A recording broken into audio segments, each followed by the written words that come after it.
सुप्रभात बच्चों, कैसे हो? ठीक हो? चलिए मैं भी ठीक हूँ। ये बताइए आज कितने तारीख है? आज 29 मई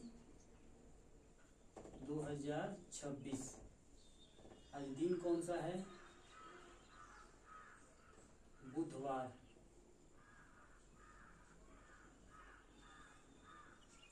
चलिए आज हम लोग हिंदी पढ़ेंगे। हिंदी के अंतर्गत आता है काव्यशास्त्र, उसको हम पढ़ेंगे। ये बताइए, आप लोग किसी का जन्मदिन हो गया, किसी का शादी हो गया, आप लोग नए नए कपड़े पहनकर जाते हैं, गहने पहनकर जाते हैं, किसके लिए? तुम बताओ सोनू, किसके लिए पहनकर जाते हो? नए कपड़े हो गए, रिंग हो गए और वॉच हो गई, किसके लिए पहनकर जाते हो? सुंदर दिखने के लिए। और तुम बताओ? बढ़िया दिखने के लिए।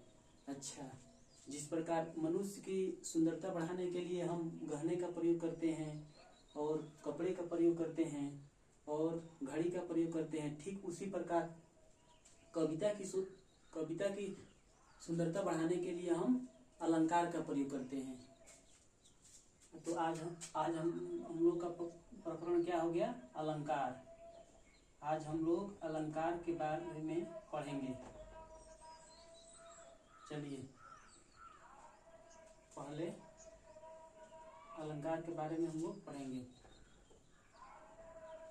जिस प्रकार रस संप्रदाय के प्रवर्तक आचार्य भरत मुनि हैं, उसी प्रकार अलंकार संप्रदाय का प्रवर्तक कौन है?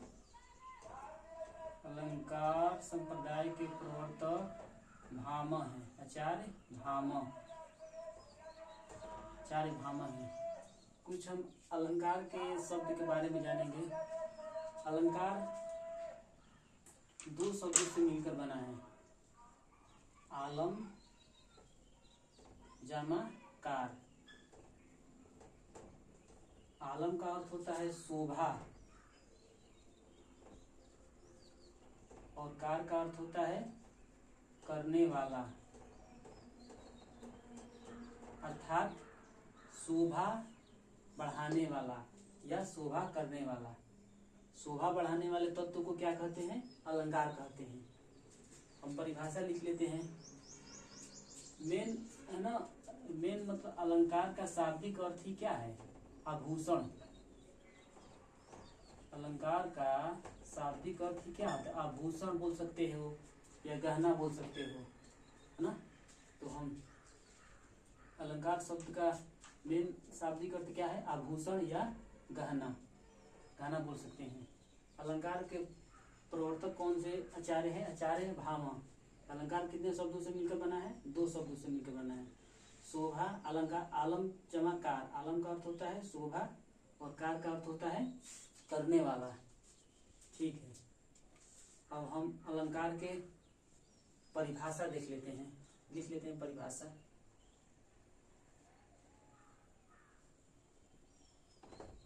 परिभाषा लिख लेते हैं अलंकार की।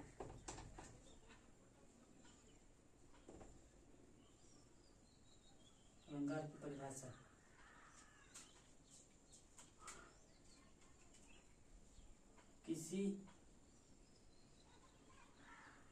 किसी काव्य की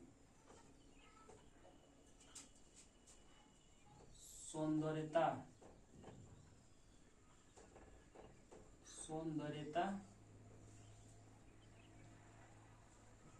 बढ़ाने वाले धर्म को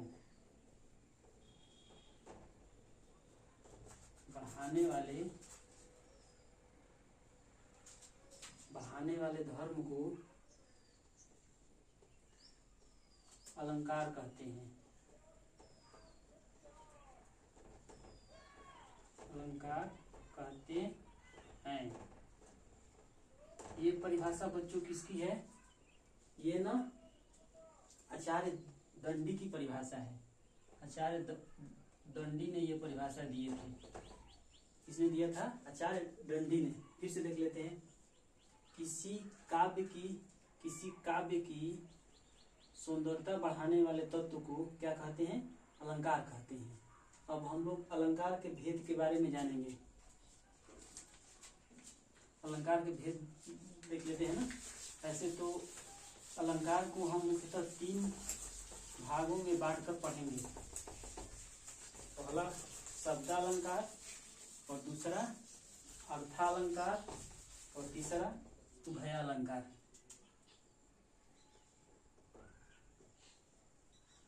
अलंकार को हम 3 भागों में बांटकर पढ़ेंगे।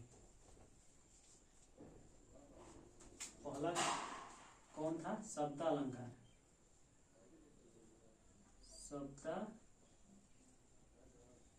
शब्दालंकार।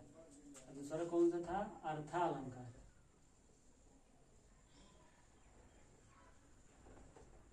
अर्थालंकार। तीसरा कौन सा था? उभयालंकार।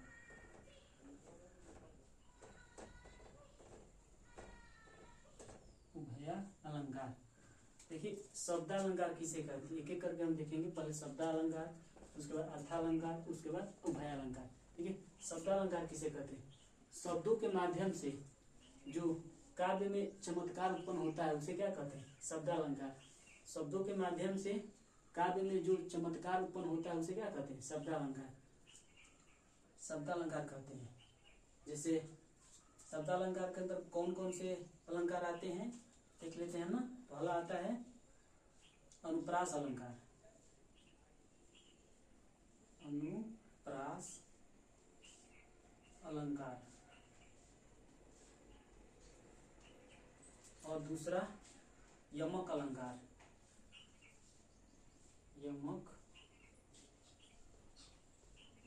यमक अलंकार। तीसरा श्लेष अलंकार। श्लेष अलंकार। एक और देख लेते हैं, चौथा विप्सा अलंकार। विप्सा अलंकार। और भी होता है वक्रोक्ति अलंकार भी होता है इसमें। और देख अर्थालंकार के बारे में देख लेते हैं। अर्थालंकार कौन से?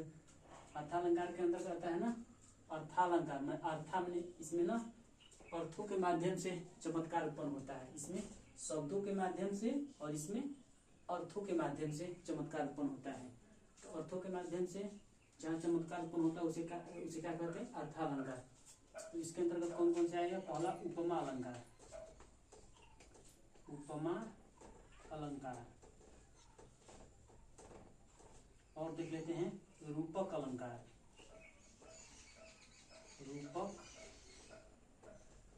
अलंकार।